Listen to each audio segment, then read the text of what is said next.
warahmatullahi wabarakatuh. Hi everyone, welcome back to my YouTube channel Sally Safira Ruswendi. Pada video kali ini saya akan membahas sedikit tentang fenomena anak jalanan pada keperawatan jiwa. Sebelum menyaksikan video ini, jangan lupa like, komen, dan subscribe. Selamat menyaksikan. See you.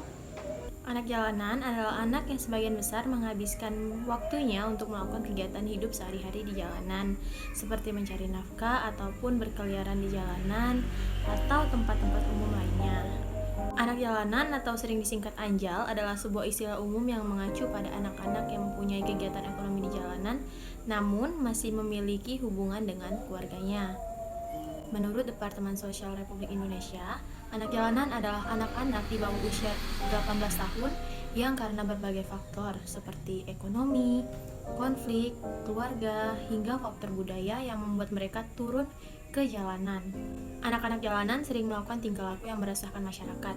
Salah satu tingkah lakunya yaitu tingkah laku agresi, di mana perilaku agresi ini muncul disebabkan karena adanya tekanan-tekanan dari lingkungan dan ketidakberdayaan serta ketidakmampuan anak menanggapi permasalahan-permasalahan yang menimbulkan perasaan frustasi di dalam diri anak tersebut. Pada anak yang memiliki tipe kepribadian tertentu yang tidak tahan terhadap perubahan berpotensi dengan perilaku ngelem. Penyebab anak jalanan menurut Departemen Sosial ada tiga macam faktor. Yang pertama itu adalah faktor pada tingkat mikro atau immediate cause. Kedua adalah faktor pada tingkat meso yaitu underlying cause, dan faktor pada tingkat makro adalah basic cause. Nah, yang pertama itu adalah tingkat makro atau immediate cause. Faktor pada tingkat mikro ini itu faktor yang berhubungan dengan anak dan keluarganya. Pada tingkat mikro, sebab yang bisa diidentifikasi dari anak dan keluarga yang berkaitan tetapi juga berdiri sendiri. Yang pertama, lari dari keluarga, disuruh bekerja baik karena masih sekolah atau sudah putus, berpetualang, bermain-main atau diajak teman. Yang kedua, sebab dari keluarga adalah terlantar, ketidakmampuan orang tua menyediakan kebutuhan dasar, ditolak orang tua, kemudian salah perawatan atau kekerasan di rumah, hingga kesulitan berhubungan dengan keluarga. Kesulitan berhubungan dengan keluarga atau tetangga, terpisah dari orang tua, sikap-sikap yang salah terhadap anak, serta keterbatasan dalam merawat anak yang mengakibatkan anak-anak menghadapi masalah fisik, psikologis, dan sosial. Hal ini dipengaruhi pula oleh meningkatnya masalah keluarga yang disebabkan oleh kemiskinan ataupun pengangguran, serta perceraian ataupun kawin muda maupun kekerasan dalam rumah tangga. Yang ketiga, melemahnya keluarga besar, di mana keluarga besar tidak mampu lagi membantu terhadap keluarga-keluarga inti. Hal ini diakibatkan oleh pergeseran nilai, kondisi ekonomi, serta kebijakan pembangunan pemerintah. Kemudian yang keempat adalah kesenjangan komunikasi antara orang tua dan anak, di mana orang tua dan anak sudah tidak mampu lagi memahami kondisi serta harapan anak-anak yang menyebabkan anak-anak merasa frustasi dan ingin mencari kebebasan. Selain itu, ada pula faktor-faktor lainnya yang disebabkan oleh keluarga, seperti keluarga miskin, karena kemiskinan merupakan faktor yang dominan yang mendorong anak-anak menjadi anak jalanan, mencari perlindungan di jalan dan merasa bahwa di jalan mereka mendapatkan perlindungan dan ketenangan. Kemudian yang kedua adalah perceraian dan kehilangan orang tua, menjadi salah satu faktor risiko yang mendorong anak-anak pergi ke jalanan. Yang ketiga adalah kekerasan keluarga, merupakan faktor risiko yang paling banyak dihadapi oleh anak-anak sehingga mereka memilih dan memutuskan untuk keluar dari rumah dan hidup di jalanan.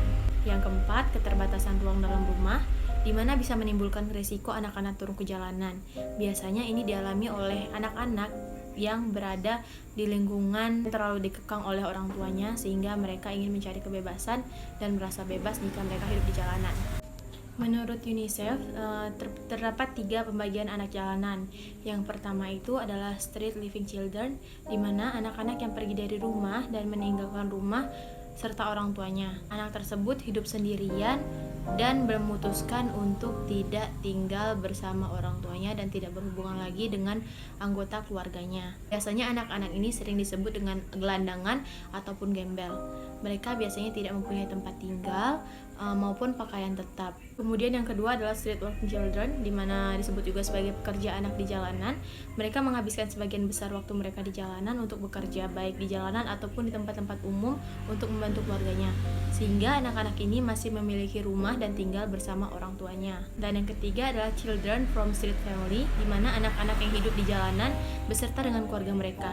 Untuk jumlahnya sendiri, jumlah anak jalanan terus bertambah setiap tahunnya. Lembaga Perlindungan Anak mencatat terdapat 20.665 anak jalanan di Jawa Barat dan 4.626 diantaranya berada di Kota Madia, Bandung. Marginal, rentan, dan eksploitatif adalah istilah-istilah untuk menggambarkan kondisi dan kehidupan anak jalanan. Marginal karena mereka melakukan jenis pekerjaan yang tidak jelas jenjang karirnya, kurang dihargai, dan umumnya juga tidak menjanjikan prospek apapun di masa depannya. Kemudian eksploitatif karena kebanyakan dalam usia yang relatif dini mereka sudah harus berhadapan dengan lingkungan kota yang keras dan bahkan sangat tidak bersahabat.